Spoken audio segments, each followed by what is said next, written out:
Thank you and welcome to the show this morning. The topic this morning is racial segregation, and we're fortunate to have with us to talk about racial segregation, Alana McLaughlin. Alana will give us some information in reference to her background, education, and her experiences, and then we'll get into the topic of racial segregation. Alana, let's first of all have you to talk about some information in reference to you and your odyssey in reference to being on this television show. I think that this is several seasons for you, and you started out as an 8-year-old child, and now you old enough to come to me and say, let's talk about racial segregation. And I agreed with that primarily because you've done such an excellent job in terms of some of the other, quote, grown-up topics that we felt that you had to deal with, and the topics that you convinced me that you were capable of dealing with, and so I fell for that, and so I'm back again with you dealing with racial segregation. But before we get into racial segregation, Alana, let's talk about your background, your education, and some of your experiences, and then we'll start talking about the topic itself. Well, for our new viewers, my name is Alana McLaughlin, born August 27th, 2002. I went to pre-K at Napier Elementary and multiple schools after that, and I currently go to John Early Museum Magnet Middle School, where I'm in 6th grade. Now, I'm very involved in church and other activities. Actually, this upcoming summer of 2014, I'm going to be attending the Junior National Young Leaders Conference in Washington, D.C. And if you're not familiar with the conference, it is basically where children all around America come together for a 1 week in Washington, D.C., which is parents free, where you experience Washington as a living classroom instead of being just a tourist or a resident of Washington. And so I'm very excited for that. And I'm also heavily involved in my school, church, and any activity I can really get into. Like at school, I'm on our debate team, the student council, everything I can get into, really. I was previously on our STEP team, and I hope to be a cheerleader next year when I get into 7th grade. And in church, I'm on a lot of committees: the United Methodist Women's Committee, the Acolyte Committee, the Usher Committee. I try to help it when I can, because I just feel like that's my duty on earth. Very good. And of course, Lana, you've been involved with a lot of things. But now let's look at the topic that you're dealing with today, racial segregation. Now, what would you say about that? How would you approach that topic? Racial segregation. When the average person would hear that, they would think, the 1900s, Martin Luther King marching, MLK, Malcolm X type thing. But then racial segregation was more than just, the Jim Crow era, or just African Americans in segregated buses or sit-ins or anything. But it was way more than that. It expanded from just African Americans, Europeans, Ukrainians, Germans, Italians, because almost every race has experienced racial segregation. Now, going as far back in African American culture, you would think slavery. African Americans were enslaved and made to work and beaten if they did something wrong, or just beaten for their slave owners' amusement. And so that's as far back as I can previously think of for African Americans. But then for Europeans and Ukrainians and Germans, the Holocaust, or in the 14th and 15th century, Europeans were segregated just like African Americans were in the 19th era. And so basically, racial segregation just expands from just African Americans to just a lot of other places, like mulattoes and Europeans and just all races, really, because at least almost all races have experienced some type of racial segregation. Very good. And so it's really general in terms of, and is that why you wanted to talk about racial separation and segregation, not only in the United States, but racial separation and segregation all over the world, because you believe it's general and it's a problem everywhere you find it? Because not a lot of people really know that. Like, so I could hear somebody say, oh, no, white people, they didn't experience racial segregation. It was only black people when Martin Luther King had a march for us, or the Rose Park situation. It was more than that. It was almost all races. And so from that perspective, when we come back, I want you to sort of delve into what you consider to be some of the major elements and some of the major things that has to do with racial segregation and racial separation. I think you've already indicated in a real sense that it's general and all over the world and everywhere. And I think that I can say from some of the things that you've said on this program itself that you are now enlisting yourself into the war against racial separation and racial segregation. And of course, we're going to talk about that. And we'll be back with you following this very, very short commercial break.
Thank you and welcome back to the second segment of the show for today.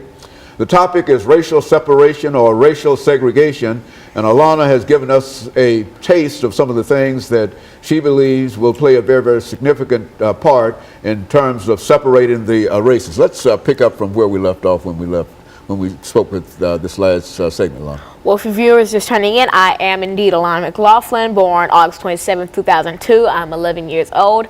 I am in 6th grade at John Early Museum Magnet Middle School. And in the previous segment, we talked about my background in education. Then we sort of got into racial segregation. Now, in the first segment, I stated that racial segregation was not only for African Americans, but it was all over. And most people don't really realize this, but it is always happening. It's still happening now. Like, for instance, once I went into a shop and I looked at an expensive piece of jewelry, a necklace, and then a sales lady, she looked at me and she said, "Do you really think you can afford that?" Because I mean, I wasn't all really done up that day. You know, my hair was crazy. I almost had on pajamas, leggings, and so basically, that still is racial separation, because a lot of people don't really realize that we have overcome that era and that it's no longer African Americans are poor, and I don't even like that mind frame that people use nowadays. Like President Obama. We did expect it, but we never knew that we would have a black president, because there are still people today who crazily think that, oh, black people are ghetto and that they're only good for making food or cleaning, and that they're all bald-headed and they all listen to rap music. I don't think I'm bald-headed. I'm fully black. I have an African-American mother and an African-American father. I don't think I'm bald-headed. I don't really like rap music. So that's a stereotype that I don't like. And then there's a stereotype about Caucasian people who they all drink Starbucks and they're all blonde to like Instagram, this social media website, don't even get me started. But that's crazy, and that's still people using this mind frame of they want to separate people. Like there's still people today who think Hispanics only eat tacos, or they're poor in the lower class. It's crazy. I mean, because have we not already overcome this? Did Martin Luther King not die for this? Like, he didn't die for this. He died so that we could all think we were all equal and that we could all be equal, because we are. He didn't die for African American boys, or any boy, for instance, to be walking down the street with their pants at their knees, and this stereotype of the African Americans are dangerous people who carry guns and knives, and all of them have weave, or it's crazy, and I don't like it, because I actually, when I go down the street or when I see anything really, I always on TV it's depicted as African Americans are this way or that way. Then there are the African Americans who think that they're higher than people, and I just think that we're all equal. We're all one, basically. We're all made in the image of God. I don't think that she's higher than him or he's higher than her. The highest up would be God to me, and I may be wrong. but I don't think I am.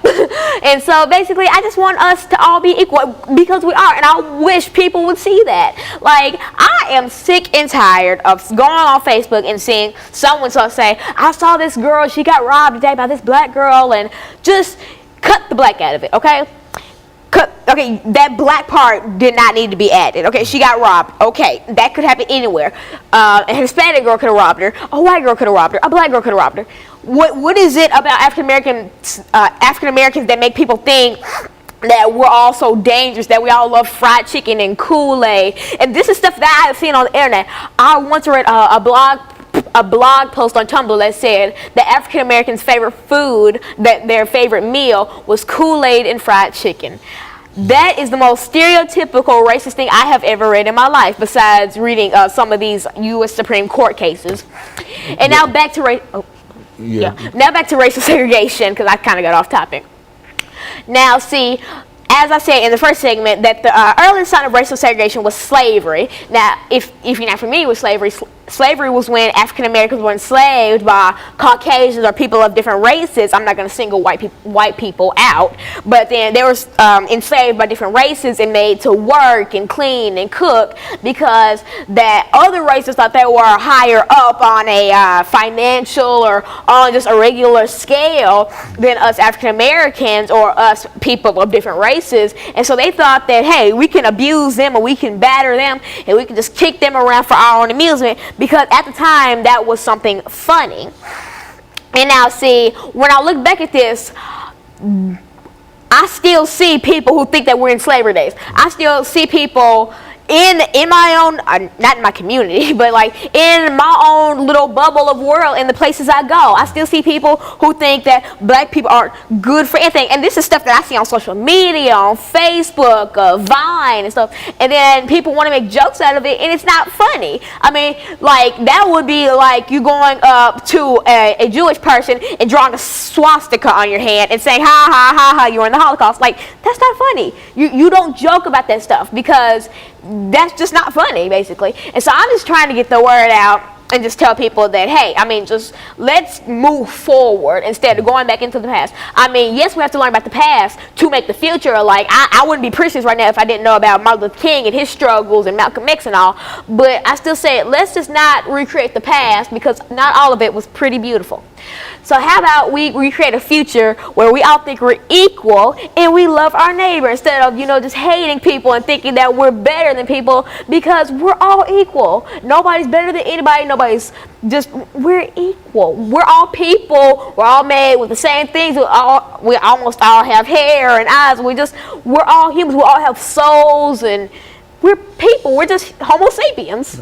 And so, Lana, in a real sense, all of this information that you have in reference to racial separation and segregation, I know has to have some kind of factual basis behind it, and I think you've talked about some of the factual basis of the beginning of racial separation and et cetera and et cetera. And so when we deal with this final segment, I want you to deal with some of the court cases and some of the things that made for racial separation. So in spite of everything that you've said, there was a system that separated people constitutionally, and that's what we want to try to deal with when we come back, because I think that you've got some information that can give some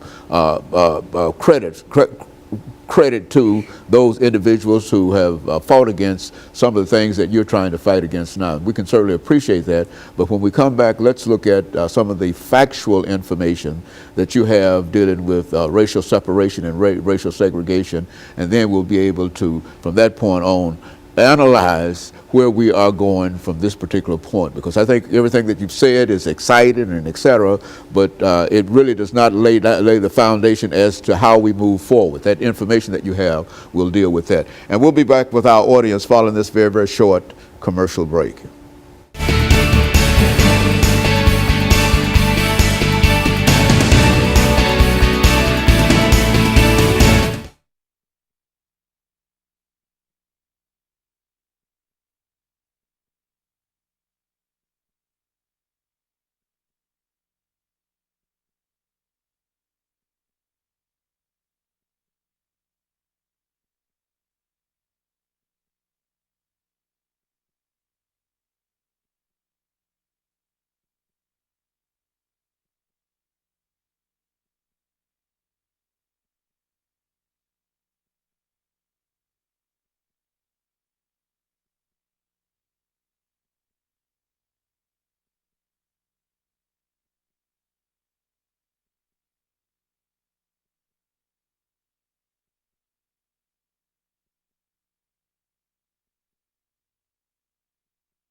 Thank you and welcome back to the final segment of the show for today.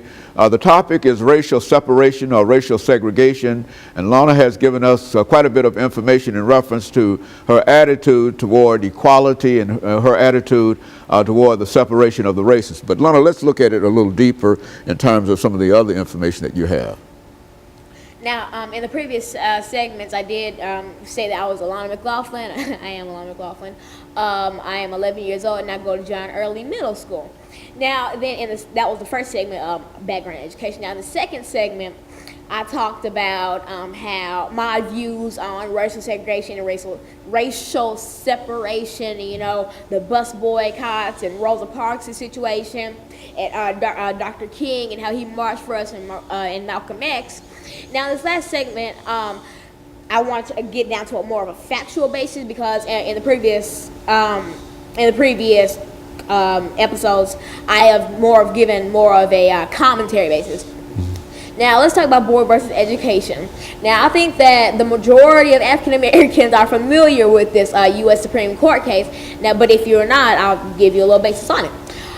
The Brown versus the Board of Education was a case that basically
Thank you and welcome back to the final segment of the show for today.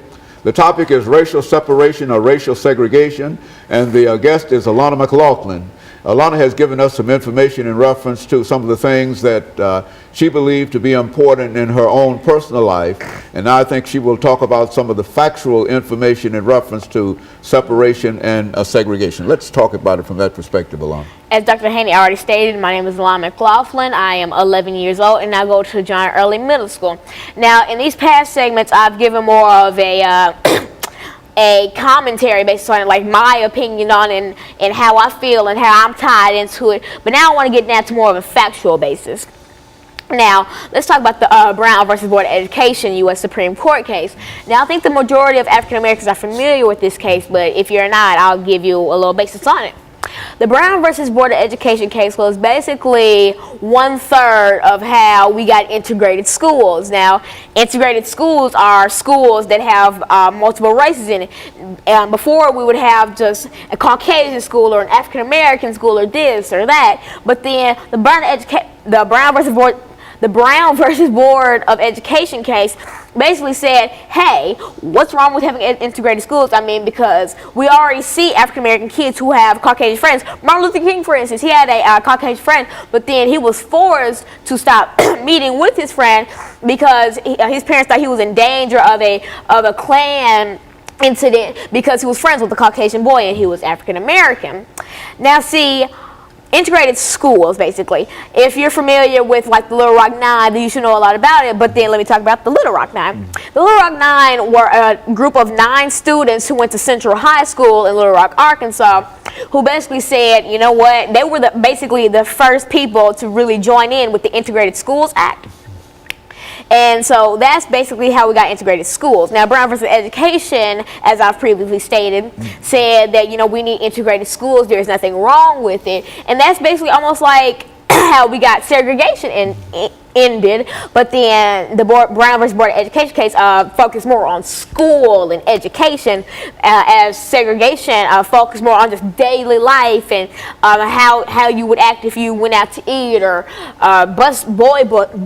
bus boycotts and things like that. Now, another famous case is the Plessy versus Ferguson U.S. Supreme Court case of 1898. Now, on June 7, 1892, Homer A. Plessy was removed from the East Louisiana Railroad train and arrested by Detective C.C. Kane at the corner of Royal and Press Street for civil disobedience and violating the 1890 Louisiana Separate Car Act that separated railroad passengers by race. This soon inspired the Plessy versus Ferguson U.S. Supreme Court case, which stated that the state law which required East Louisiana railroads to segregate trains had denied him his rights under the 13th and 14th Amendments of the United States Constitution. Now, if you're not familiar with the Constitution, I suggest you look that up. But because, see, I'm just going to jump right into it. Basically, this case was talking about Homer Adolph Plessy versus John H. Ferguson. Now, Homer A. Plessy, as I previously stated, was taken off a East Louisiana railroad car and arrested for civil disobedience because he apparently violated the 1890 Louisiana Railroad Car Act. Now, see, basically, the people who sold him his ticket sold him the ticket for a whites-only car, knowing his race. So basically, they set him up to fall. So personally, I think that that he was not at fault for anything because he was not aware that he had a whites-only ticket until he got on the bus, and then Detective C.C. Kane came up and said, "You're under arrest for civil disobedience." Then he finally went, "Oh, they sold me a ticket for the whites-only car when I'm obviously African American."